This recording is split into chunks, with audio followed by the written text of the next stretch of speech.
எல்லாத்துக்கும் பயந்து அழுகிற நம்ம ஹீரோ தன்னுடைய லவ்வரை காப்பாற்றணுன்றதுக்கோசரம் ஒரு பெரிய கேங்கோட லீடராக மாறின கதை தான் இந்த டோக்கியோ ரிவெஞ்சர்ஸ். அனிமேவில் போகிறதுக்கு முன்னாடி நம்மளோட சேனல் இன்ட்ரோவை பார்ப்போம். எல்லா அனிமே ஃபேன்ஸுக்குமே கண்டிப்பாக கூஸ் பம்ப்ஸ் வரும். ஸோ பாருங்கள்.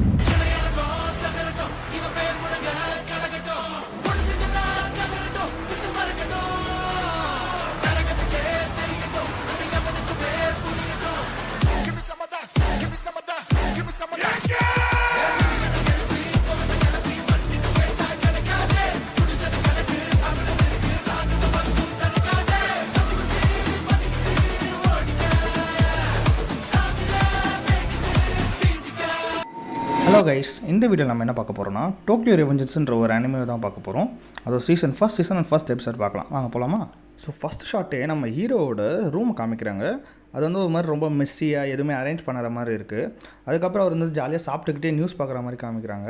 ஸோ அந்த நியூஸில் வந்து என்ன போகுதுன்னா, டோக்கியோ மாஞ்சின்னு ஒரு கும்பல் இருக்குது.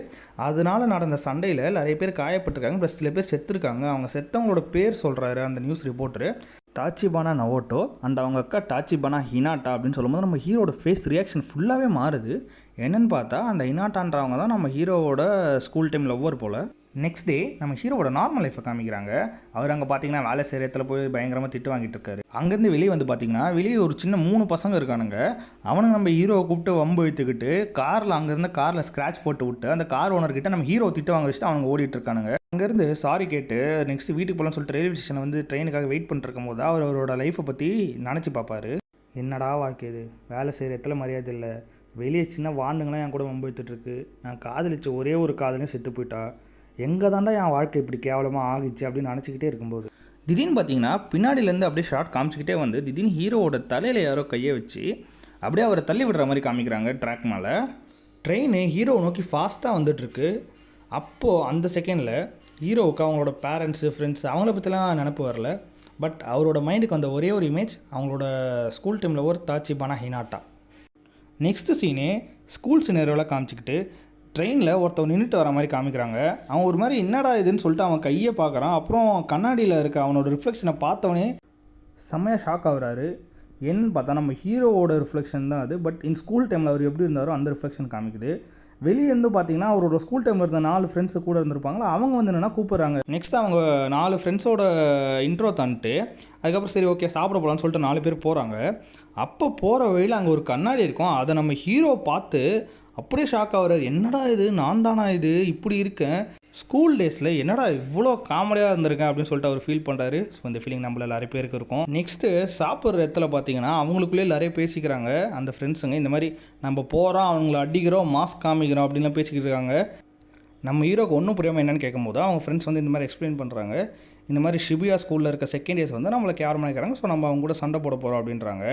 நம்ம ஹீரோவா நடுங்க ஆரம்பிச்சிட்டாரு, என்னது சண்டையா அப்படின்ட்டு. அங்கே 5 பேரும் அந்த ஷிபியா ஸ்கூலில் போய் அந்த செகண்ட் இயர்ஸை தேடுறாங்க. பட் அவங்க எங்கேயுமே கண்ணில் படலை. ஸோ அங்கேருந்த ஒருத்தன் வந்து என்ன சொல்கிறான், ஒருவேளை நாம்பளாக வரோன்னு சொல்லிட்டு பயந்து ஓடிட்டாங்களோ அப்படின்னு சொல்கிறான். அதுக்கு இன்னொருத்தன ஆமாம் நம்மளாம் யார் அப்படின்னு சொல்லிட்டு ஐப்பி ஏற்றின அவங்களுக்குள்ளேயே பேசி அவங்களே ஐப்பி வைக்கிறானுங்க. இப்போ தான் நம்ம ஹீரோ ரியலைஸ் பண்ணுறாரு, என்னன்னா இந்த இடத்துல தான் அவரும் அவரோட ஃப்ரெண்ட்ஸும் பயங்கரமாக அடி வாங்கினாங்க. இதை ரியலைஸ் பண்ண நெக்ஸ்ட் செகண்டே பின்னாடி ஒரு கேங் வந்துடுறாங்க. வந்தவொடனே இவங்க 5 பேரையும் பயங்கரமாக மிரட்ட ஆரம்பிக்கிறாங்க. நம்ம ஹீரோவோட ஃப்ரெண்டு ஒருத்தவர் சொல்கிறாரு, இந்த மாதிரி நாங்கள் ஆல்ரெடி உங்களோட பாஸ் மசூரு கிட்ட பேசிட்டோம், அவர் தாக்கமிச்சியோட ஃப்ரெண்டு தான் அப்படின்ற மாதிரி சொன்னவொடனே எல்லாருமே பயங்கரமாக சிரிக்கிறாங்க. அங்கே இருக்க ஒருத்தன் வந்து மசூருன்றவனே போய் மிரட்டி வேலை வாங்கிட்டு இருக்கான். ஸோ அப்போ தான் புரியுது என்னன்னா இந்த மசூருன்றவன் தாக்கமிச்சிக்கிட்ட போய் சொல்லியிருக்கான், கெத்துக்காக அவன் அந்த கேங் லீடர்னு சொல்லிட்டான். நெக்ஸ்ட்டு மாண்டேஜாக அப்படியே நம்ம அந்த 5 பசங்களும் அடி வாங்குறத அப்படியே காமிக்கிறாங்க. அப்புறம் அந்த லீடர் என்ன சொல்கிறான்னா, இந்த மாதிரி நீங்கள் 5 பேரும் இந்த டோக்கியோ மாஞ்சி கேங்குக்கு இனிமேல் நீங்கள் அடிமை அப்படின்ற மாதிரி சொல்கிறான். இந்த டோக்கியோ மாஞ்சி கேங்னால தான் நம்ம ஹீரோவும் ப்ளஸ் அவரோட 4 ஃப்ரெண்ட்ஸும் நிறைய ஒரு மாதிரி அவமானப்பட்டு, ஸோ இது எதுவுமே பிடிக்காம தான் நம்ம ஹீரோ வந்து விட்டா போதும்னு சொல்லிட்டு கிராஜுவேட் ஆனவனே பக்கத்து ஊருக்கு போயிடுவார். அங்கே போய் கிடைச்ச வேலையெல்லாம் செய்வார். பட் எல்லாத்தையுமே தப்பாக செஞ்சு திட்டு மட்டும்தான் வாங்கிட்டு இருப்பார் எல்லாருக்கிட்டையும். அவர் அங்கே இந்த கேவலமான வாழ்க்கையை நான் சாவர கடைசி நொடியில் கூட ஏன் காமிக்கிற கடவுளேன்னு கேட்டுகிட்டே இருக்கும்போது திடீர்னு அவருக்கு ஹீரோயினோட இமேஜ் ஞாபகம் வரும். அவரை பொறுத்த வரைக்கும் நம்ம ஹீரோயின் தான் அவரோட வாழ்க்கையில் நடந்த ஒரே ஒரு நல்ல விஷயம். கரெக்டாக 12 வருஷம் கழிச்சு இதே டோக்கியோ மாஞ்சி கேங் தான் அவங்களுக்குள்ளே நடக்கிற சண்டையில் நம்ம ஹீரோயினை கொலை பண்ண போகிறாங்க. பட் இருந்தாலும் அவர் இப்போ வாழ்றது அவரோட ரியாலிட்டி இல்லை. அவர் ஆல்ரெடி வாழ்ந்த வாழ்க்கை அவர் சாவறதுக்கு முன்னாடி ஒரு கிளான்ஸ் மாதிரி வருதுன்றதை புரிஞ்சுக்கிறாரு. அவரோட ஃப்ரெண்ட்ஸுக்கிட்ட நான் கிளம்புறேன் அப்படின்னு சொல்லிட்டு வேகமாக ஓடுறாரு. ஸோ ஆப்வியஸ்லி எங்கே ஓடி இருப்பாருன்னு நம்மளுக்கு தெரியும். எஸ், அவர் நம்ம ஹீரோயினை பார்க்க தான் போயிருக்காரு. இப்போ தான் நம்ம ஹீரோயின் டாச்சிபானா ஹினாட்டாவே இன்ட்ரடியூஸ் பண்ணுறாங்க. அவங்க ஃபஸ்ட்டு எடுத்தவொடனே என்னடா இப்படி இருக்க, நீ ஓகேவா, ஏதோ சண்டை போட்டே அப்படின்னு தான் கேட்குறாங்க.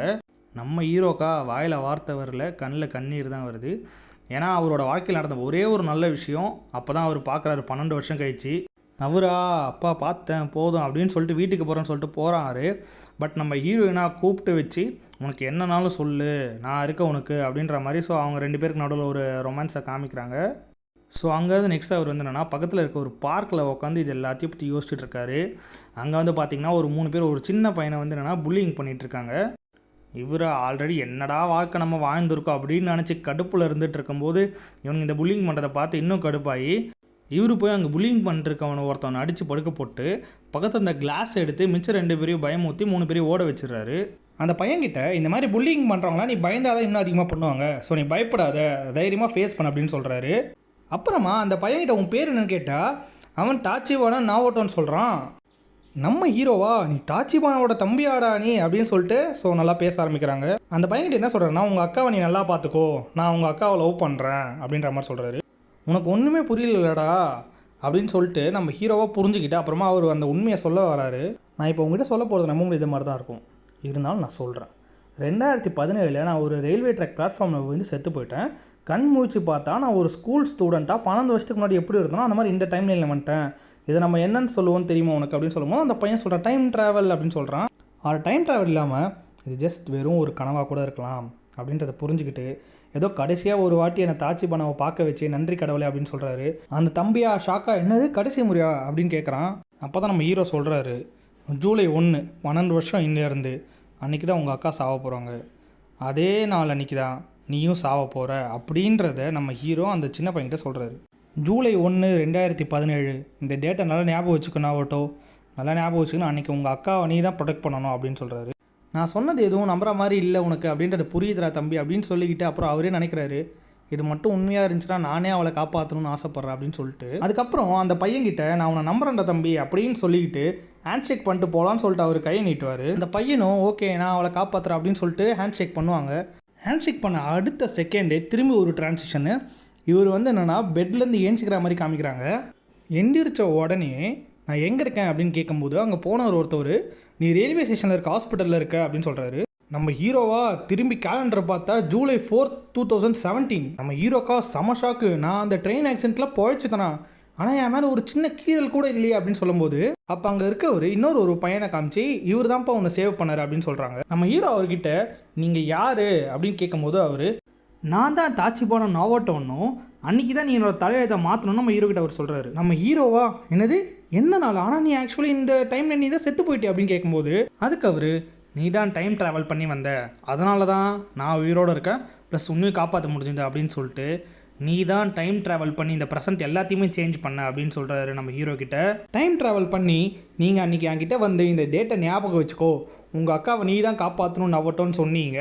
ஸோ அதுக்கேற்ற மாதிரியே நான் நல்லா படித்து எங்கள் அக்காவை காப்பாற்றணுன்றதுக்காகவே ஒரு போலீஸ் ஆனேன். நம்ம ஹீரோவா ஆர்வமாக அப்போ உங்கள் அக்கா உயிரோடு தான் இருக்காளா அப்படின்னு கேட்கும்போது பட் அவரோட தம்பி என்னன்னா இல்லை எங்கள் அக்கா செத்து போயிட்டா, சாரி நான் எவ்வளவோ பண்ணேன் அவளை காப்பாற்ற, பட் ஆனால் கடைசியில் என்னால் எதுவுமே என்ன பண்ணி அவளை காப்பாற்ற முடியல அப்படின்னு சொல்கிறாரு. நீங்கள் தான் எனக்கு ஹெல்ப் பண்ணணும், நீங்கள் நினச்சா மட்டும்தான் எங்கள் அக்காவை காப்பாற்ற முடியும் அப்படின்னு சொல்கிறாரு நம்ம ஹீரோ கிட்ட.